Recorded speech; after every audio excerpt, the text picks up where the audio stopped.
Welcome to Sweet Life Beat Life. We hope this video helps. You start by securing your data. Make a backup to an external drive or cloud and verify it.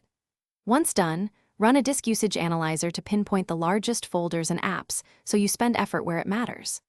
Then enable trim in your OS and run built-in disk cleanup to remove temp files, caches, and browser storage.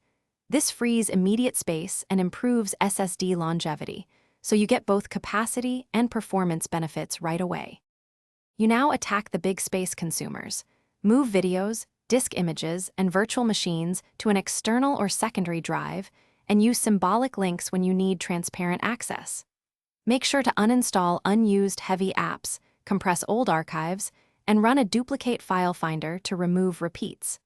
Use a visual tool such as WinDiarstat or NCDU to iterate through problem folders, and enable automated cleanup like Storage Sense, so the system maintains reclaimed space without manual effort. Finish by updating the SSD firmware and ensuring your system uses OSI with proper partition alignment to avoid wasted blocks. This protects performance and usable capacity. Disable hibernation if you don't use it, and shrink system restore allocation to free gigabytes. If you must, a secure erase or full reformat after cloning restores factory-free space, but only as a last resort. If things go wrong, check shadow copies, quotas, and run malware scans.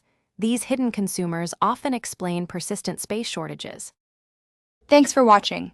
Consider subscribing if we helped you.